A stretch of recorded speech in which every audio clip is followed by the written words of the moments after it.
Welcome to Inform TV. I'm Alan Repke, Alexandria, Minnesota. Today I have the pleasure of State Representative Paul Anderson from the Starbuck area. Paul, introduce yourself a little bit as far as your background and your district, that type of thing. Thank you much, Al. Good to be here this afternoon with you. As Al mentioned, my hometown is Starbuck, just south of Alexandria here. I'm a farmer. My lifetime avocation came back from college and went into agriculture back in the 1970s. Hate to date myself, but that's how long I've been in agriculture. Came back and joined our family farming operation. My wife Faith and I have raised our 3 kids. They have all left for jobs in the metro area. They all are employed and have benefits. We're thankful for that.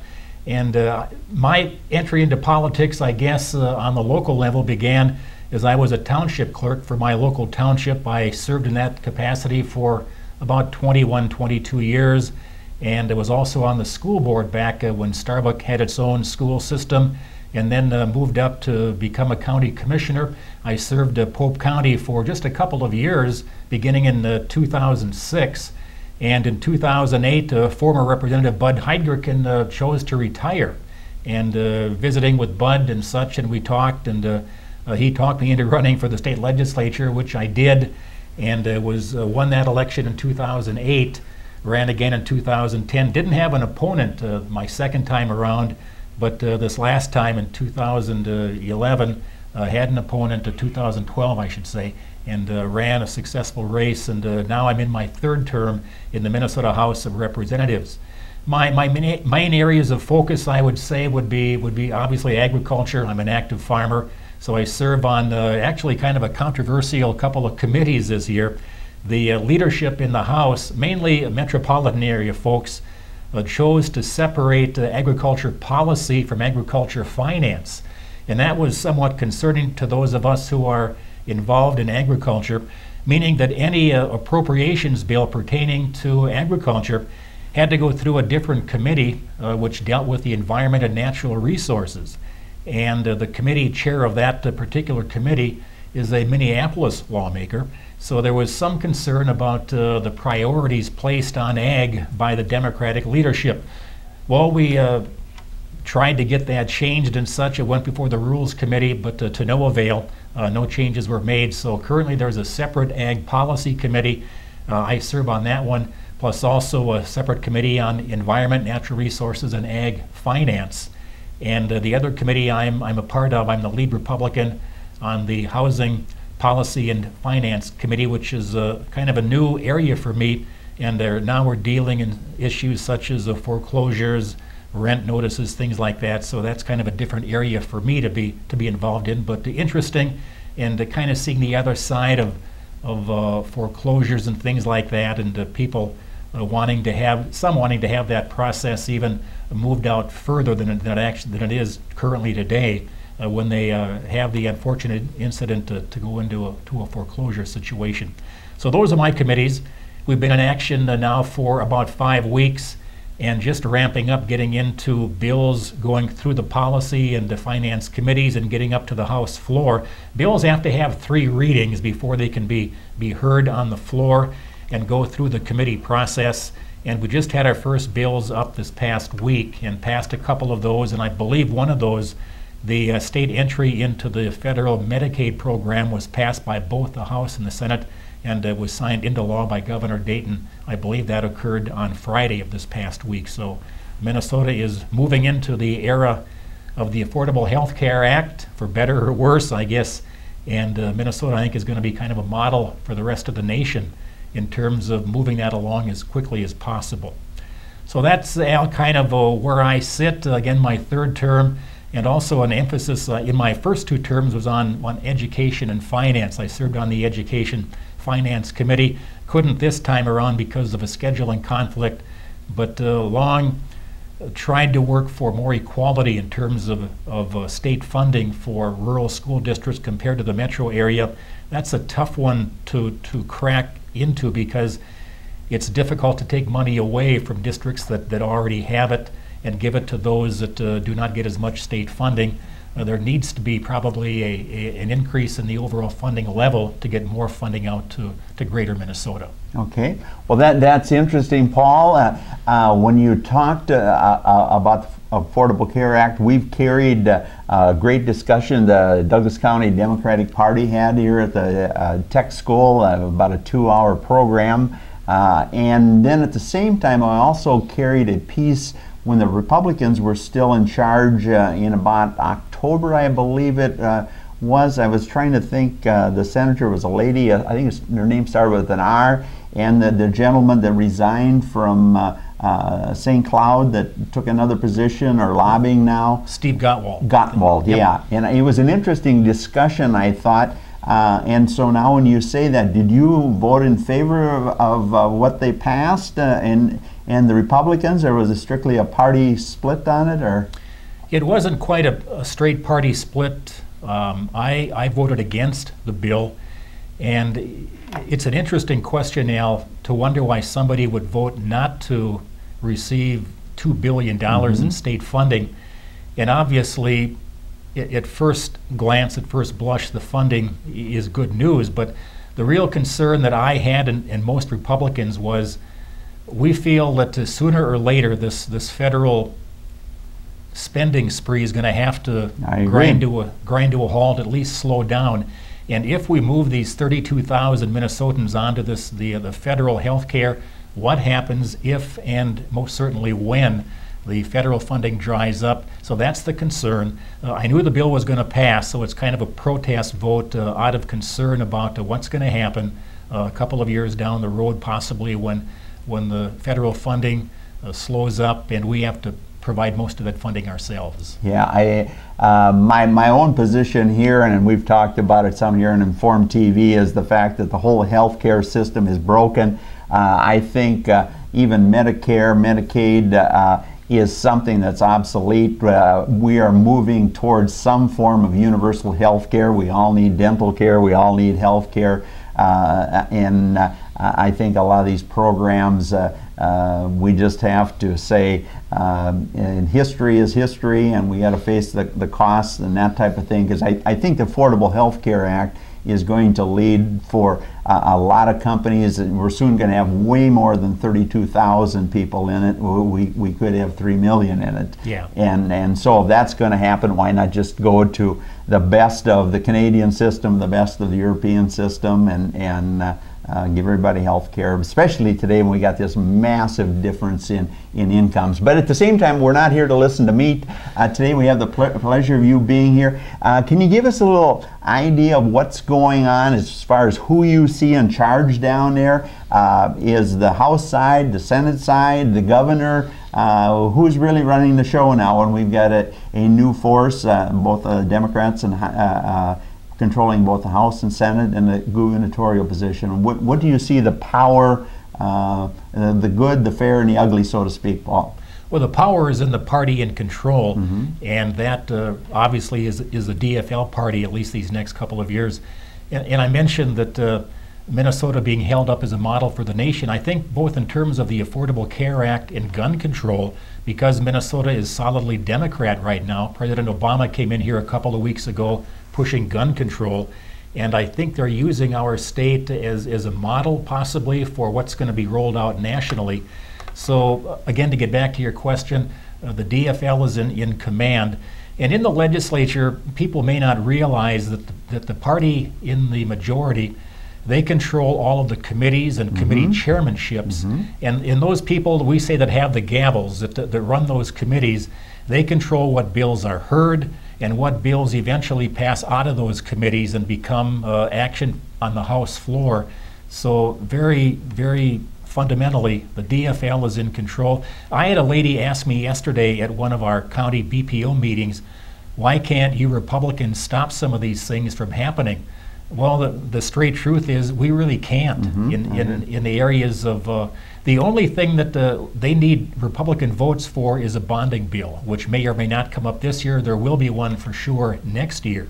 But in addition, besides that, there are enough Democratic votes to pass pretty much whatever bills their leadership wants to bring forward and try to have their membership all vote for. What I was getting at, I lobbied for a number of years in the early 70s on some ag issues. And in those days, and basically for 30 years, Roger Moe ran the state, at least in my view, whenever the DFL were in control. In fact, I think he's still running a lot of it. The last time I was down there, I made him come out of the speaker's office with instead of a cheap suit when he was a school teacher, now he's got a $1,200 suit. But anyway, do you see Tom Bach or the House Speaker, or is the governor himself becoming more assertive? I don't see that in his budget proposal. He kind of threw it out there. That's not a leadership view, in my opinion. What do you see there as far as somebody always rises to the top to say, this is what we're going to do? Who do you see there, Paul? Well, as you mentioned, Tom Bach is the leader in the Senate, and over on the House side, Paul Thiessen is the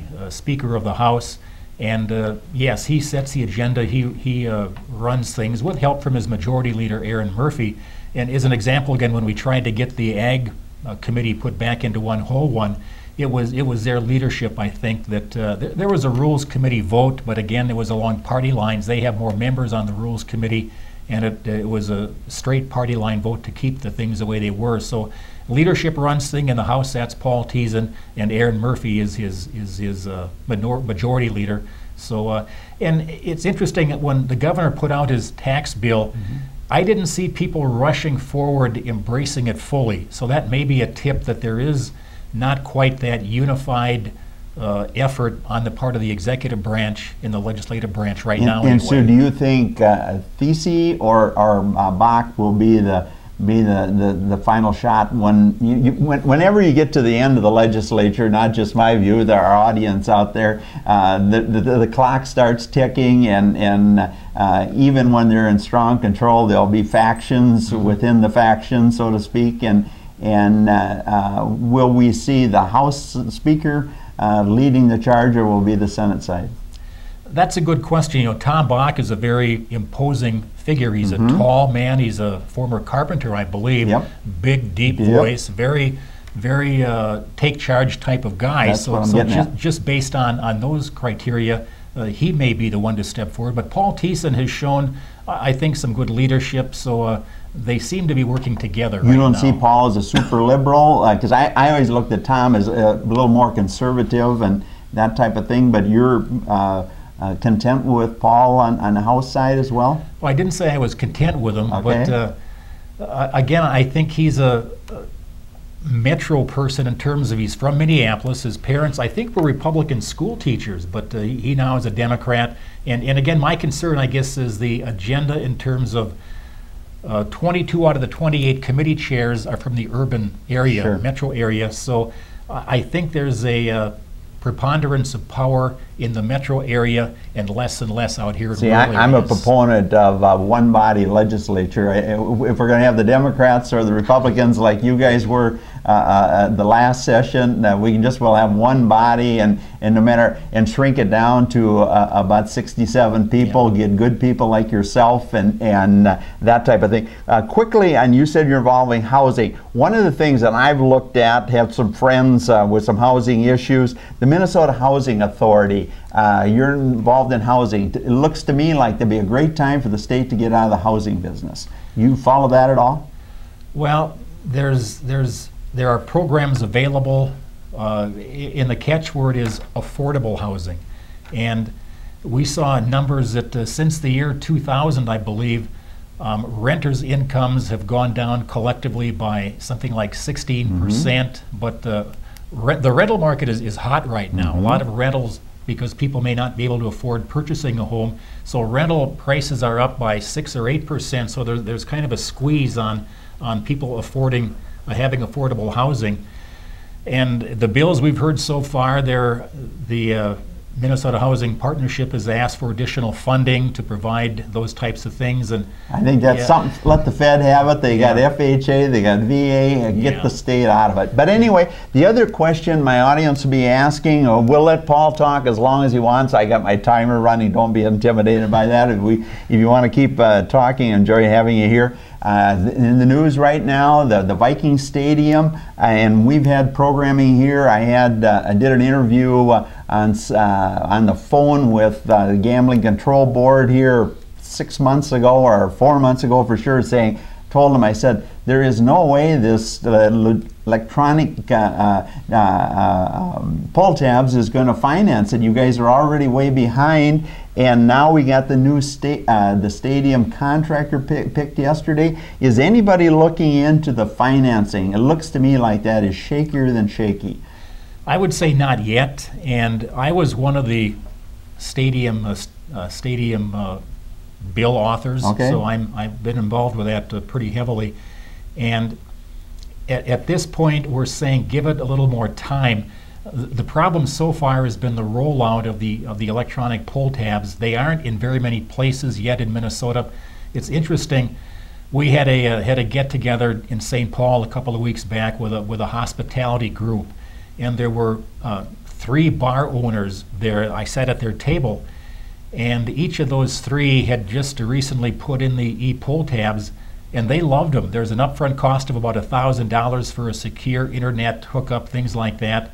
But they said they thought they were going very well, and there is now at least one location here in Alexandria. Fat Daddy's Bar has them. My wife and I stopped there last weekend and sat by a gal playing it, and she thought it was great, a lot of fun, and she was playing it for a long time. I hope helping the stadium along a little bit, but I'm not quite ready yet to throw up the flag and say it will not work. There are a couple of backup spending plans that wouldn't come up with the entire $30 million if this fell flat on its face, but we need to get more companies authorized to sell and distribute these machines, and then get the bingo going as well. Right. In fact, I talked to Charlie at Fat Daddy's just the other day when I was trying to sell him some advertising, and he said in his establishment he's kind of seeing a surge in the pull tab, the paper portion deal, and kind of going the other way. But what I was getting at is, Paul, the numbers show me, and we talked about Tom at the Gaming Control Board,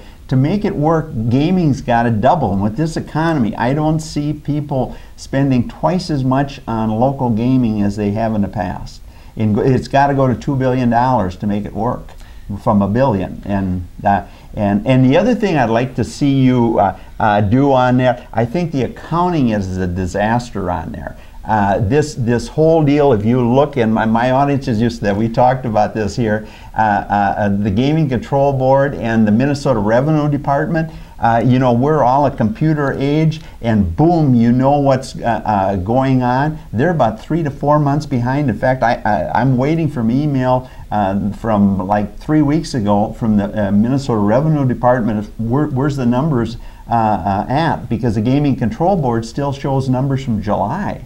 And so that's a challenge. But anyway, there's a lot of things we want to look at here. You'd already talked about the health exchange. What about Dayton's tax rate? Is that going to happen? I'm against that. I think if he wants more revenue, I have no problem. They're in charge, like you said, whether we like it or not, or our audience likes. Some of them will like it, of course, and some won't. And if they want to put a tax on lawyers getting $200 an hour for fees and that type of thing to raise revenue, do you think his rate portion will hold it all? Well, the rate portion is scary to me. Yeah, he wants to lower the rate but broaden the base. Which means they can raise it in the future. Yeah, yeah. And there's never been a temporary tax politicians didn't seem to extend or make permanent. And I've received a lot of pushback on it as well, mainly the business-to-business taxes, and it would affect a membership such as the YMCA here in town. They were concerned about it. And farmers as well is going to be the tax extended to the labor portion of repair business jobs, electricians, plumbers, things like that. So it really broaden the base. And I have to give the governor credit for putting the plan out there.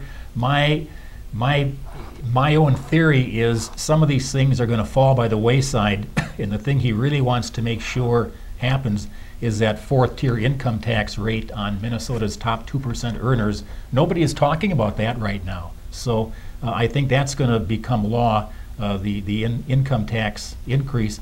And what's concerning about that, our neighboring states are looking at lowering income tax rates, such as Wisconsin, and we just need to be competitive with our neighboring states. We aren't going in the same direction. And with North Dakota, with all the oil revenue, they're going to probably lowering your state. What's your thought happening? It surprised me, you guys and the governor were fighting about the school loans, and all of a sudden he wants to spend $1 billion more in education, but he doesn't want to pay the local school districts about it. What's your view, or your caucus's view on that, and education spending itself? Where are we at on that from your standpoint? Well, the education shift, which usually is 90%, 90% the first year, 10% the second year, has been played with by legislatures and the governor over the years, is a way to, in effect, borrow from the schools to balance the budget. And the Democrats campaigned hard on the shift and having it repaid. And their House file number 1, the first bill they introduced this year, was to repay the shift. Okay. So their emphasis seemed to be on that. Well, the governor's budget came out, and he pushes that out 2 more years to pay back the shift, I believe, in 2017. So there's a bit of a rift there between the governor's plan and at least the House plan. Where do you stand? Well, I was on the committee that helped craft that bill 2 years ago, and we have paid back a big portion of that shift already. There are statutes in place that when the reserve fund and the rainy day account have been replenished, and they are totally replenished, about $950 million, I should say. But there's still $1 billion owed to the schools. Yes, but we have paid back about $700 million so far. Each time a budget forecast has come out, last November and last February, we had additional money in the current biennium, and that money has gone straight back to pay the schools. And I'm anticipating that when the February forecast comes out in a couple of weeks, we're going to have another probably $300 million in surplus funding, which again will go directly back to the schools. And whether the governor's bill is passed or not? No, this is in current state statute. If you just left it the way it is, the first bill you just talked about that was early introduced, if we just left things alone, the schools would get about 1/3 of the remaining money back. Correct, without any further legislation. So my thinking is the governor is hoping that as the economy improves in these next 2 years, it'll get paid back with surplus funds the state is taking in. Mm-hmm. I think that's why he didn't propose paying it back. But politically, again, it was such a hot campaign issue, it's a little bit kind of like going back on a campaign promise not to do it right away. The other issue I had called into your legislature, and I haven't had a chance to do a program on it, Paul. To me, you guys are way underpaid. I know Schwagum, he bragged he didn't give the legislature a raise for 8 years. You guys are getting $31,140. And our leadership that you're here on a Sunday, by the way. I don't know if I gave you the date. We're Sunday. What is it, 17th today, Paul? Yeah. So he's kind enough to come in on a Sunday afternoon to talk to us here. And the leadership, and it's my understanding, there's only 3 on the leadership side, both minority and majority of each body gets an additional $12,000 or $43,596, and I think your job is probably even full-time, but theirs is every bit full-time, and we're only giving them $43,000. What do you see happening with pay? I know probably most of our audience will say they're overpaid the way it is, but I don't think you are, Paul. Well, it's a difficult subject to talk about at times. We haven't had a pay increase since 1999. Yeah, so and Steve was the Schwagum? Schwagum, excuse me. I get those two guys mixed up. Yeah. And You know, it's difficult to vote yourself a pay increase, and that's the way it currently reads. And if we would do that, which probably would be political suicide, I think it needs to be done, though. It wouldn't take effect until the following biennium. So it's been talked about to establish some kind of a commission to make recommendations or actually have the ability to dictate what the salary would be, either up or down, and then maybe take into account the cost of living. But I think what's going to happen if we keep it there is you're going to have retired people and maybe younger people that haven't gotten into the job market yet, and you're going to miss out this whole middle class area. Well, that's that what can't afford. I'm saying. See, I want to shrink the government down, get better people there, and the only way we can do that is at least double the salary. And if you drop the size of the legislature down to one body, you're still going to save some money. What about the University of Minnesota? The administration, they're going to freeze tuitions, but at the same time, they were called out as being a lot of waste in administration. Anything going on there on either side? Well, the University of Minnesota is a big operation. They have a couple of $1 billion budget, so it's big. And whenever you have something that big, there's bound to be some inefficiencies. And what I've heard, that infamous Wall Street Journal article that came out at bad timing for the university, it did contain a few inaccuracies, that it didn't quite put all the administrators in the right category. Some, I guess, were teaching. That's what I've heard. But there's a study. It has to be into our hands, I believe, the middle of March, where the new president is trying to get a handle on that and have better control over all of these administrators. And we need more teachers, not administrators. Well, exactly. And the point here, you willing to talk a little bit longer? Sure. We'll just let the clock, when it gets to the point, we'll keep talking. Well, here's some of the things I run in with education here. The local technical school here, they don't like to talk to me. The local high school want me to come in and be friends first rather than just come in and talk as we're talking here today. And I had some listeners say, well, the Extension Service had their traditional crop seminar for farmers here in Brandon or Evansville here this past week, and I tried to contacted the local as well as the regional guy and say I want to bring my camera in there and show the taxpayers in outstate Minnesota what they talk about. They were going to talk about crop insurance, crop production, and use some of that or all of it over time, because I control the signal 24/7, and they refused me to come with a camera. They would not, yeah. And I also have, we've got a very capable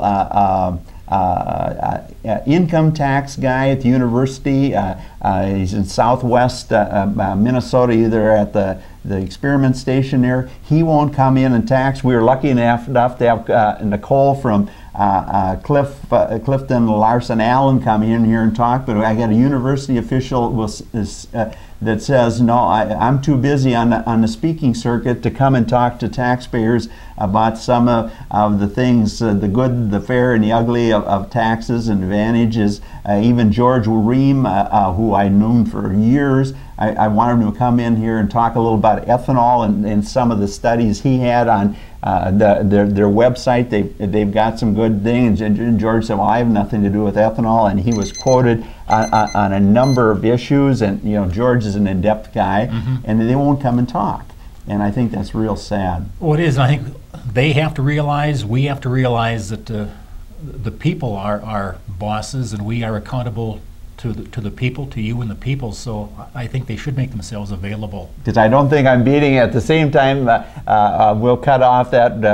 Paul and I are talking live because I didn't want Paul to feel that any of our elected officials, whether Republican, Democrat, come here and talk, that what we say is going to be aired. We're not coming here to cut things out. What about the gun control issue? Obviously, that's big time. I personally have talked here that a 10-shot clip is definitely adequate, and we need to do something with what's going on. The president talked, we must have a vote. I said, well, a vote doesn't do any good. I think it's time that we get at least some change of of what's going on to address these issues. Where are you at, and what do you think is going to happen? There's a number of bills from the Democratic side. Any of them you can support, or you a personal hunter yourself, Paul, and that type of thing? Yeah. Okay. I think it's a difficult subject. The emails I've received, I think, are 100% against increasing gun control laws, and it's an extremely emotional issue. Yeah, isn't it is. It's when the hearings were held in the House Public Safety Committee a couple of weeks ago, the hallways were filled, the committee room was filled, there was an overflow room, passions were high on both sides of the issue. People were respectful. That was good to see, but I guess my thought is that the issue is far, far deeper than simply banning a certain size clip or a gun, and the mental health part of it comes into play. But again, that's difficult. How do you define mental health in terms of making one eligible for a permit to transfer a gun? And then we had this cop from LA went rogue. He's supposed to be checked mental health wise and that type of thing. Then from a standpoint, what do you think the National Rifle Association, which I think should be renamed to the National Gun Association, it's not rifles anymore we're talking about, like our forefathers did. The right to carry, the right of our teachers to carry, a right of our schools. Do you think they need armed guards at the schools in your district or outstate Minnesota? Or we just had the riot, so to speak, in South Minneapolis at the school there. What's your thought on either the right of teachers to carry that are already certified? Any thoughts? Well, there's a bill going to be introduced by Tony Cornish, who was a Republican colleague in our caucus. And he's hardcore gun. Well, he's a former law enforcement officer. But what we've also been told is currently, under current law, if a teacher is certified to carry and the administration approves that they can carry now, is what we are told. So there is a way to do it right now. When you brought that up, that's a great point. What happened to that? I haven't heard anything on the news. Maybe our audience here has. There was a Minneapolis, I think it was Twin Cities staff person that had the right, and right after the tragedy in Connecticut there, and whatever happened to her? Because she had a gun the next day in school, and she had the right to carry. Do you hear anything on that? I'm not so sure she had permission. You have to get the administration's I don't think approval. she did. Yeah. But she scared or she surprised everybody. Exactly. By that. Yeah. So it has to be talked through. It's kind of ironic that we label our schools a no-gun zone, and then it's kind of an easy place for a crazy person to do the things. You said Cornish has a law enforcement background. Aren't most of the law enforcement people? I think Bill Ingebrigtsen, our senator here, his thought is we need some action, isn't it, or not? How's Bill stand? Do you know? I don't want to put words into his mouth. I don't mean it, but I thought he was on the side of not having additional laws put into place. Okay. But I can't speak for sure. Okay. I just thought maybe the two of you had talked. The other big issue. We're going to be doing some stories here on tax increment financing in the area here around the state. The Mayo Clinic situation, wanting huge dollars, and obviously our medical expenses are through the roof, and all those outfits should be making big money. At the same time, I think all of us look at the Mayo Clinic as a crown jewel of Minnesota. What's happening that way? What's your thought, Paul? Nothing has come forward yet. The city of Rochester is asking for money in the bonding bill to improve or update their civic center. The Mayo Clinic has come forth with a rather ambitious plan to make their city and their clinic a world destination and keep it that way in terms of competition from their clinics in Cleveland, for example, that are doing the same thing. And the numbers I've heard, they were talking of spending about several billion dollars on this plan, and they wanted about $500 million in TIF money, increment financing money, to help pay some of the infrastructure of that project. The Mayo Clinic is the state's largest private employer, so they are huge, and we want to make sure that they remain at the top of the role in world health. I'm not sure that they would need quite that much, but I don't have any of the background information that I could make a But the educated buzz guess. you're hearing in the Capitol, something is definitely going to be done to help them, but you just don't know what level. Is that your thought, or? That would be my thought. Again, if there is going to be a bonding bill this year, some of the priorities of the Democrats are civic centers in Mankato, Rochester, and St. Cloud, so they would get help in that method. And then additional money may come on this TIF plan for the Mayo, but I haven't heard the details of that yet. Now, the Republicans are known for no new taxes, so to speak, yet at the same time, the gas tax, we all like good roads, that type of thing. Our cars are increasing mileage dramatically. I'm a big proponent of plug-in hybrids, and what do you hear on the gas tax? So we maintain our laws, or what's your thought on it? Should we be report our mileage each year, or when we renew our license, or what's your thought that way? We have to have money, and as the fuel consumption drops, and it's soon going to drop dramatically in the next 5 years, what do you think should be done there? Well, that's going to be a collision course coming. As a farmer, I know the cost of inputs such as diesel fuel and in road construction, your hot mix, the cost has really gone up. You can't do as much with the same amount of dollars, with the same number of dollars. So right now, the MnDOT is taking the worst of the worst situations and trying to maintain the structure that we have. An interesting sidelight there, I talked to some folks down around Sauk Center on the freeway just down the road from Alexandria here, and I was told that this summer they're going to be installing at the truck stop there the infrastructure to handle compressed natural gas. Okay, that sounds good. And there's going to be some semi-trucks that are going to be able to use that type of fuel. And on a comparison basis, compressed natural gas is about $1 a gallon compared to diesel fuel is over $4 a gallon. Have you heard anything? I haven't. Are John Deere or Case, are they talking about making any ag tractors available with that? I have not heard that. The buzzword on the ag scene is the new Tier 4 diesel engines that are. I have one of them. The exhaust doesn't smell. It smells like water vapor is what really comes out of there now when you put that DEF fluid into it. More power, a little bit better mileage or fuel consumption. So that's the route they're going right now on the ag scene anyway. Now, I was always in favor of helping the ethanol get off the ground, but I was a true proponent. It should have been ended about $100 million. We should have had a retractable roof on the Twin Stadium down there. But and I'm sure you're a strong backer in ethanol, and I am too. I think 10% ethanol was a great thing to mandate. We should mandate it nationwide. But I think if you remember, 2013, the state law was to go to 15%. Our higher rate in law. Is anything happen that way, or the total volume up enough so that law isn't going to kick in? What do you know there, Paul? Well, we dealt with that last year in the Ag Committee, and what the language says is that we will go to the highest level allowed by federal law. Okay. This really is dictated by EPA, and they have approved E15, but for a variety of reasons, it's just not taken off. And I think the biggest drawback so far is the car companies are not recommending it. I think AAA came out with an article a while back saying, don't use E15. Why? I have no idea. I put E15 in my car, in my flex fuel vehicle, and it works fine. And what I've heard beginning, I think in 2017, when these higher CAFE standards come out for mileage, the newer engines to meet those requirements are going to need higher octane fuel.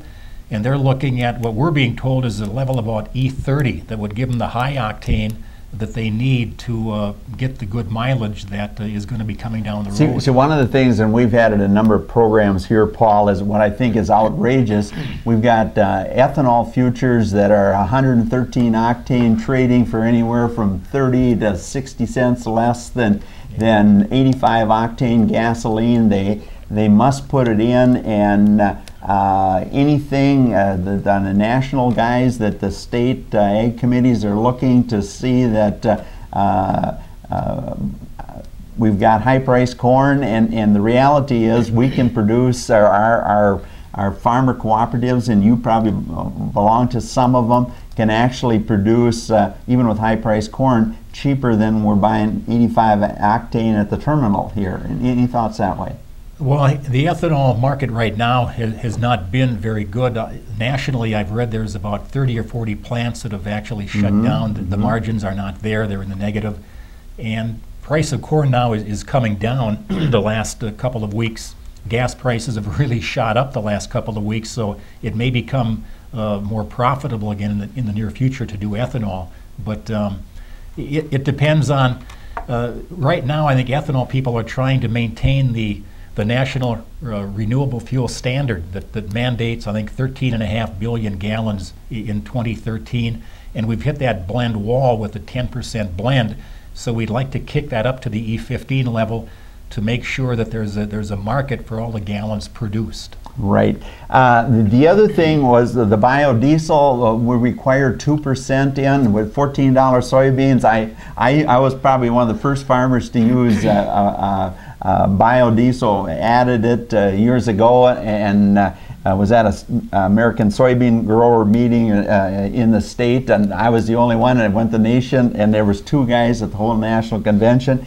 But we require 2% diesel in. We got high-priced diesel fuel. Any thought of dropping that?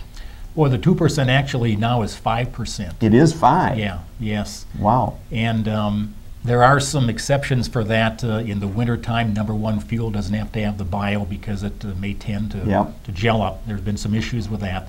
But no, right now we're at a 5% mandate. And the fact now the feds just passed that they were going to fund it for $1. Does that bring the cost back down? I haven't followed that, but I didn't realize we were at 5%. Yeah. Okay. That's costing the consumer some money. That certainly helps, and there's been a price differential, as you say, when soybeans are so high priced. But again, when you refine soybeans, you get the soybean meal in the oil, and it also helps make more soybean meal available when you have this ready market for soybean oil. So they kind of go hand in hand, and the credit helps. And there's also a very complicated system called the Renewable Identification Numbers. The RIN numbers, it's difficult to kind of fathom, but that has value, and that also can either raise or lower the price that people pay for it. It goes to the blenders that put in the bio. Kind of a bureaucracy that I question. Yeah. But the other thing, I've heard some comments on the snowmobile trail maintenance and some cuts there. You follow that at all? I know some of the local clubs are talking about it, and the trails have always got huge amounts of state money. Is that going to come down some, but still be reasonable to our snowmobile people? Well, we met with the snowmobile folks here. They were down a couple of weeks ago, and they get a dedicated portion of the gas tax. Okay. And they want to make sure that we politicians don't raid that fund. Okay. And I think they're satisfied if they can keep those dedicated dollars for maintaining trails and things like that. I think they're okay. They've with got that. enough equipment bought by now, I would think, that they're probably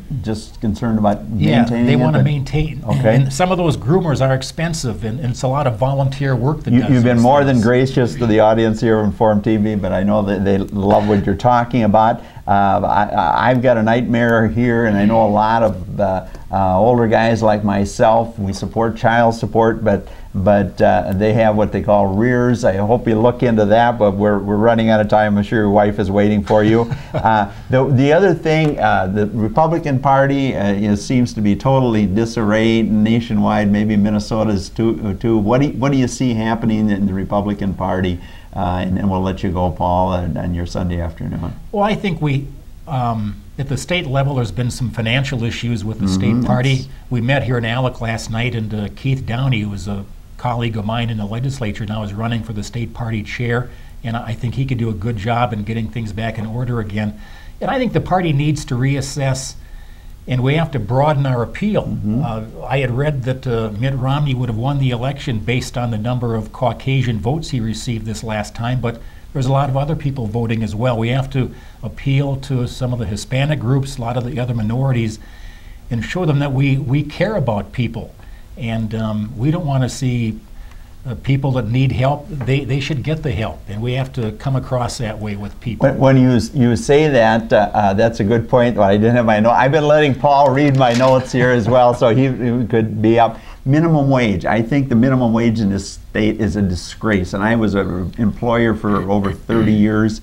What's the Republicans' position? Nationally, I see Boehner standing up there. It's going to cost jobs $7. In this state, it's less than $7, $7.25. I know good people work in restaurants and hotels here in town, work for the same company for years here, have to meet state and federal guidelines in restaurants and rooms, and they don't even get paid $10 an hour. And I think the Republicans, if they're going to be shown as a party of the people, they've got to see that low-income people get some health benefits. They get a decent wage. They don't need new cars, but they need some security. What's your thought there?